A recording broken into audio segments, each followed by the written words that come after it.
It's heartbreaking on many levels, and I didn't know him very well at all, but I'm certainly well aware of the legendary status that Terry Fair had at Georgia.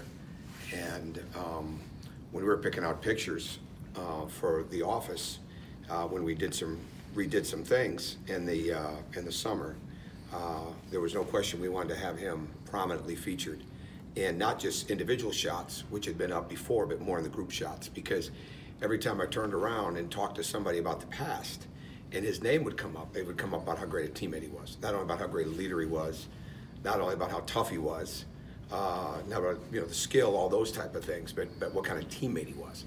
And so as many action shots as you could get, whether he was in the lead role or the supporting role, I want that to epitomize the team. And then lo and behold, he passes away, on the weekend of Letterman's weekend. So very tough. And it's no question that we feel for his family, feel for his teammates, his friends, all those types of people. And nobody here, inside of the program knew him that well, but they walk by those pictures every day too, and they see that. And when you have the legendary status that he has, it hits everybody. So we feel bad about that. As far as for us getting ready for this game, we've just got to continue to improve. We've hit a rough patch. There's no doubt about it. The biggest thing is that we just cannot allow ourselves to lose confidence. And we've got to get over the hump, right? We've got to get over the hump. There were so many good things that we did the other night, and then it steamrolled against us, and we never got momentum back. As I said, after that game at the press conference, we lost momentum, and we were never able to get it back. In the game, momentum is always up for grabs, and we got to find a way to get it back. But we've got to come up. We got to play with edge. We got to play with energy. Tomorrow, in playing with Texas A&M, they are without question one of the hardest playing teams that our guys will see. And Buzz worked for me for a year at Marquette. Got the job at Marquette when I went to Indiana. I'm well aware of what kind of coach he is, well aware of what kind of leader he is, the passion that he instills in his team, and he's got those guys playing really, really hard. And we've got to play not only hard, but we got to play smart, because I'm not sure there's a team I haven't seen anybody that gets more charges than this team gets right now, and how they rally to the ball and how they want to play the pace of the game to the way they want to play it. That gives them the best chance to win. And they're battle tested. So we've got to come out with that edge. We've got to come out with that desire and hunger. And we've got to come out with a lot of intelligence and make the next pass and make it quickly and adjust to how the game is going and try to get our pace of the game to go where we want it to go as well. Coach, I'm not sure I've seen a line from a player of that ilk as blank as what Rayshawn Hammonds did in the first half out there.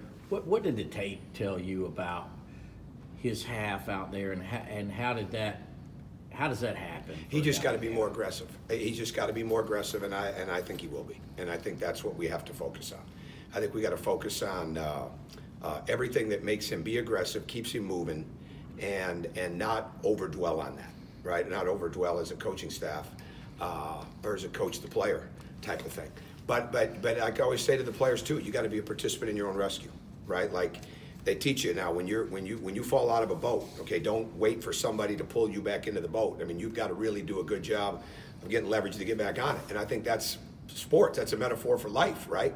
Like, you've got to step back up and go. And I think that's a huge thing there. But I'm confident that he will. What's Severe Wheeler dealing with now? Is he out? We're hopeful that we're going to see. He did some yesterday. And we're hopeful that he's going to be better today. What was the latest? He just an upper body injury that was sustained in practice the other day. So hopefully he'll be better. But he definitely looked better. He's getting better. And hopefully he'll be fine. But we'll see. I don't know yet.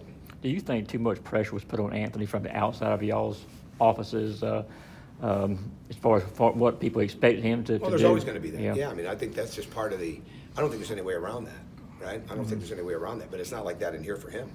We don't coach it like that. And so that's I think that if you're doing it in-house, that's self-inflicted pressure, right? And nobody's doing that. I mean, we need him to get better. We're trying to teach him, help him grow every day, help him see what's there, and understand that. And it's not that complicated at times. The rim is there, go get it, right? And if the shot is there, take it. The next pass is there, make it. And just really for him, sustaining intensity and concentration longer. And just continuing to play harder longer. That's one of the biggest things. That's the stuff. It's not a big picture thing for me. It's all about where we're at that particular day and what we got to get better at. Did you all decide as a staff to play him more minutes, or was that just a one-game thing? No, just what it was. And it was the pace of the game a little bit. You know, I'm not sure if it was good or if it was bad, right? And he had a play at the end of the game that, you know, he went up and they just blocked the shot, right? So I don't know if it was a fatigue thing. I think it was just a read of the game. There's definitely, anytime you win or lose, there's things you wish you'd have done differently. I mean, and that's where I always start. And wish we'd have made more shots at the end. Wish we'd have guarded the dribble better. You know, things that hurt us came back and got us. Rebounding, you know, playing with edge, guarding the dribble, and then we missed some shots, right? We overpassed a few times. You know, some of our decision making wasn't as good. But that was a one-game thing. That wasn't anything that was in my mind that I thought about before. It just happened that way. How are you holding up? Yeah, it's the next day, right? I mean, you just got to keep getting better at it. I mean, constantly. That's the bottom line. I mean, we have an extremely young team that does not understand a lot about this game, and there's so many things that they have to learn about intensity, about concentration, focus, time, and score situations. We've done some really good things. I mean, we're in a bit of a rut, and we just got to pull ourselves out of it. And we practice that way, and that's why we're going to need the home fans. You know, this is how you build a program. Really, at the end of the day, we're smack dab in the middle of building a program, and it's the middle of year 2, or 3/4 of the way, whatever it is, and the time frame of it. That's where we're at. We're building the program, and the best way you build it is, you know, you're going to go through some tough stages, tough steps, and you got to have your fan base. You got to have everybody there right along the way with you to get through it. And I've been through it everywhere I've been. You know, numerous times you go through it. It happens every season, no matter where you're at. You're number 1 in the country. You lose a game, and it feels like you lost 8 in a row, right? I mean, it just happens. But we just got to dig through it, and that's the only way. But again, it's not put our head in the sand. I mean, it's all about, okay, what's solution-based? What are we solution-based on? Okay, here's the problem. Well, we got that. Let's go figure out the solution and find a couple of solutions, and always have enough that we can potentially go to. And that's where getting consistency from our team, you know, on the defensive end would really, really help us. That's where getting consistency from the rebounding would really, really help us. When 1 or 2 or 3 guys are not having good nights, now you're getting picked up in other places. And we just got to that's the number 1 thing we're missing as a team right now, is that level of consistency of guys night in and night out. It doesn't have to be great, okay, but it's got to be pretty good. And that's what we've got to get to. As he goes through the season, how much do you think it's helped Anthony to have guards that are experienced, like Donnell and Jordan and Tyree, sort of talk to about, you know, everything is going through with expectations? No, I don't know. No, nobody's going through what he's going through. I mean, nobody's going through that. So I don't think there's any way nobody can prepare him for that. You know, I try. I mean, I've been through some of that, but I mean, it's not like that. They just need to be his teammate, right? And that's all this is really about. Just be teammates. And he's a great teammate. And I'm sure they're very helpful, right? I'm sure they are helpful. I'm sure they do try, but nobody's living his life, right? And it's come up like that. So like, it just is what it is. I mean, nobody's coming in with that kind of bullseye on them. And so we just have to continue to work through it. And it's really not that hard. It's a matter of seeing what's there and taking advantage of it. And when he does that, he does a really good job. And it's when we start predetermining, or we make our mind up on something, or we settle, is where we get in trouble, or we don't stay as locked in as we need to do defensively. That's what it comes down to. But at the end of the day, we don't have anybody right now that you can point to and say, boy, they're never making a mistake defensively or offensively. That doesn't work that way either. So we just have to work through it. That's all it is. You had a lot of praise after the game for Nico of Missouri. I thought he was really. I thought he changed the game, and so did Pinson. But Nico, I mean, he just changed it with how hard he plays. So what I was going to ask you is, when you look at adding a big for the next recruiting cycle, how confident are you can find someone? Bigs? You meant bigs, right? Big, no, or bigs. Bigs. Yeah. All right, plural. So we'll be actively recruiting, no doubt about that. I mean, we already are. We were last night. I mean, we are.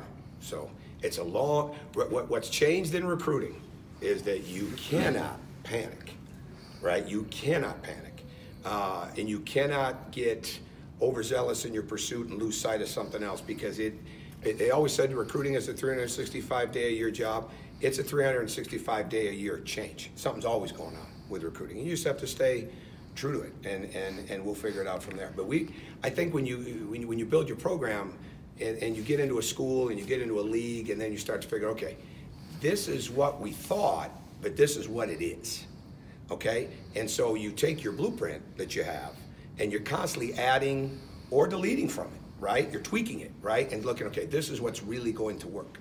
And it's as much the intangible stuff as it is the tangible. And I think we have to just really stay true to that. What do you tell fans who might not be quite as patient or understand kind of what you're dealing with as far as the freshmen It's go? year two. We get 9 freshmen. I mean, look around the country and do a count on that. I mean, somebody research it. There can't be very many. It just is what it is. I mean, it's not like, hey, we had a good lead the other night, right? It's not like we're playing bad. The fans have been fantastic, and we just need it to continue. We're in the process of building a program, and it's change is painful, right? It's hard. We got guys out there that are trying to change the way they see the game. We got a bunch of guys that are trying to learn how they see the game. But we also got guys that are changing how they see the game and changing how they play, and that takes time and the expectations of what's expected of them. And it is what it is. I mean, it's in the midst of year two, and we've just got to continue to. But again, I know this: there is no way you build it. There is no way you build it and build it up without that consistency of support.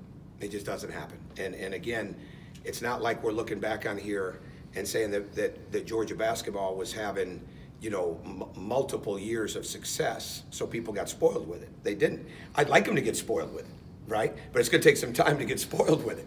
It's going to take a little time for that, right? So we just got to continue to stay on where we're at and get this thing built up, and we need to build some traction, right? And the traction is get some wins and get our confidence up and get rolling.